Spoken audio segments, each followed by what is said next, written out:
Yang dapat kulakukan hanyalah menyentuh dadaku dalam diam dan merasakan hal terakhir yang dapat kurasakan sebagai seorang manusia. Tapi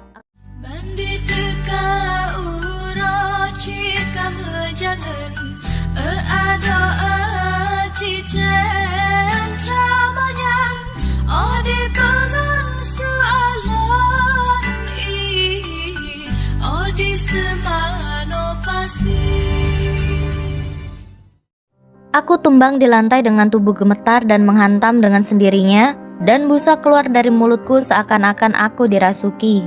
Teman sekelasku dia membeku saat aku mengalami serangan kejang hingga aku berhenti, dan semuanya berhenti. Aku berhenti. Jantungku berhenti. Itu hitungan pertama jantungku berhenti hari itu. Ingatanku akan hari itu seperti mimpi, seperti puzzle yang tidak selesai, seperti potongan film yang tak lengkap, tapi begitulah aku dan orang-orang mengingatnya.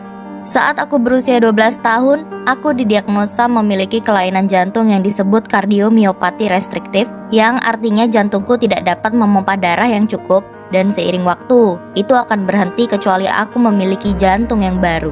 Tapi hal seperti ini tidak menghentikanku, dan aku hidup setiap hari seperti kebanyakan orang. Namun hari itu, saat aku sedang menuju lantai 2 untuk kelas berikutnya, aku mulai merasa kekurangan nafas dan kepalaku terasa ringan. Kemudian, aku merasa dadaku seakan mengencang dan tubuhku mengambil alih. Aku tidak ingat apa-apa setelahnya, tapi temanku berkata aku mengabaikannya saat ia menyapaku. Aku bahkan menyenggol pundaknya dan terus berjalan tanpa sepatah kata dan tanpa ekspresi dengan wajah membatu, seakan aku ini robot atau mesin dengan fungsi autopilot.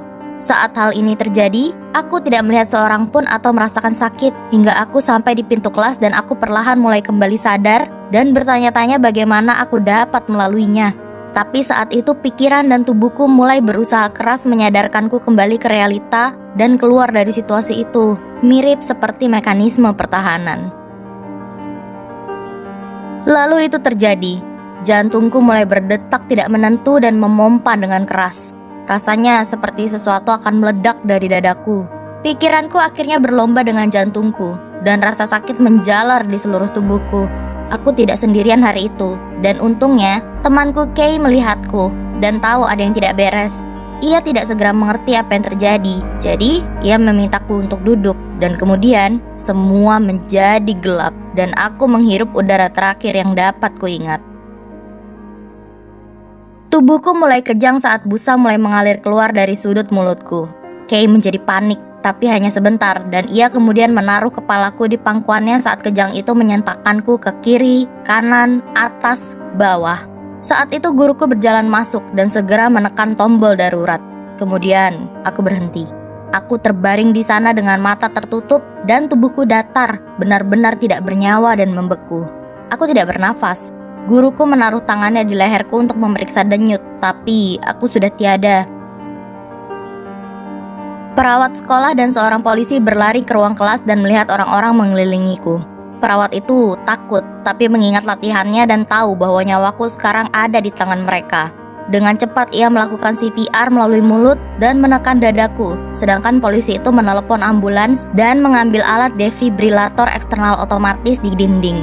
Semuanya direkam oleh teman sekelasku dari awal kejadian, tanpa tahu aku akan pergi begitu saja di depan mereka.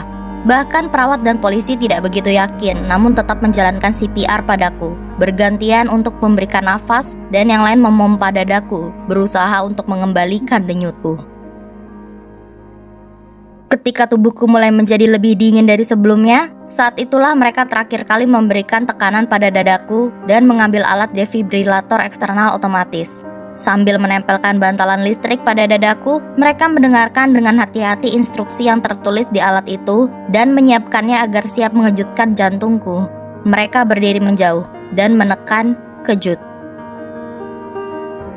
Alat itu mengirim kejutan listrik yang memenuhiku dari kepala hingga ujung kaki dengan sedikit mengangkat dadaku. Dan kemudian, alat itu menangkap denyut. Aku antara sadar dan tidak, dan mengingat sinar samar-samar dan suara dari polisi itu terdengar sayup, berusaha untuk membuatku tetap sadar dan kemudian aku kembali ke kegelapan. Dan saat kedua kalinya jantungku berhenti hari itu, bukan saat aku di sekolah. Aku sedang dibawa ke rumah sakit, dan denyutku kembali lurus untuk kedua kalinya, di mana para medis berhasil untuk mengembalikanku dengan denyut yang sangat lemah. Aku sedang berada di kondisi kritis. Pihak sekolah menelpon mama dan memberitahunya bahwa aku dibawa ke rumah sakit. Tapi karena aku sudah pernah dirawat karena penyakitku yang lain, beliau berpikir aku kambuh dan tidak terlalu terburu-buru melihatku. Saat mama tiba di rumah sakit, seorang perawat sudah menunggunya di ruang gawat darurat dan menjelaskan secara detail bagaimana aku berjuang untuk hidup. Mama melihat banyak selang, kabel, mesin, dan respirator yang dipasangkan pada tubuhku dan diletakkan di sebelah ranjang. Ketika baru saja seorang perawat meninggalkan ruangan, mesin itu mulai berbunyi dan suara terdengar dari alat pengeras suara. Kode biru, kode biru, kode biru. Perawat dengan cepat menarik mamaku keluar ruangan di mana para dokter mengerumuniku dan mamaku mulai berteriak dan memohon agar mereka menyelamatkanku. Berulang-ulang mereka mengecek tanda vitalku, mengisi daya pada elektrod, dan melakukan sebisa mereka untuk mengembalikanku. Mama bilang aku terlihat seperti boneka kain yang terlempar-lempar, tapi di sana cukup sunyi dan tidak sedramatis yang kita lihat di film-film. Mama mengatakan bisa mendengarku mengeluarkan suara kesakitan setiap alat itu memberikan kejutan di dadaku, seakan aku dapat merasakan semuanya, dan beliau mulai berdoa kepada Tuhan agar menolongku, walaupun kami bukan orang yang agamais. Aku tidak begitu yakin apakah orang-orang pernah mendengarnya, tapi bisa kukatakan, walaupun ada hal yang ternyata tidak berjalan seharusnya pada akhirnya, mengetahui dan melihat begitu banyak orang berusaha menyelamatkan seorang gadis tidak dikenal adalah bukti semua orang harus tahu bahwa ada sesuatu di sekitar kita di luar pemahaman kita mengenai kehidupan. 2 tahun berlalu sejak hari itu, dan seiring berjalannya waktu, ingatanku akan rasa sakit dan ketidakpastian hari itu menjadi semakin samar dan terpotong-potong. Para dokter akhirnya berhasil mengembalikan denyutku, dan setelah beberapa hari di rumah sakit, aku secara ajaib dapat pulang tanpa komplikasi apapun. Karena masalah jantung ini, aku sekarang berada dalam daftar tunggu, menunggu seseorang yang semoga saja dapat menolongku. Aku tidak yakin kapan atau bagaimana itu bisa segera terjadi, dan terkadang aku penasaran jika suatu saat apa yang kualami akan terjadi lagi. Bisa saja hari ini aku baik-baik saja, tapi esoknya kehidupanku mungkin sedang tarik-menarik. Aku tidak bisa menjawab pertanyaan-pertanyaan itu, dan kupikir tidak ada yang bisa menjawabnya. Tapi selama aku menjalani hidupku sepenuhnya dan terus menatap ke depan, aku tahu satu hal, bahwa saat kamu memiliki keyakinan pada Tuhan atau hal lainnya, atau mungkin belum yakin sepenuhnya, ingatlah bahwa dalam setiap momen hidup ini, kita dikelilingi oleh banyak malaikat. Mereka malaikat tak bersayap, juga tak memiliki lingkaran cahaya di kepala, karena mereka adalah orang-orang yang ada di kehidupan kita sehari-hari. Jadi saat kamu menonton ini, entah apakah kamu sedang berada di dalam kamarmu atau di tempat umum, perhatikan sejenak sekelilingmu dan lihatlah para malaikat yang mengelilingimu sekarang.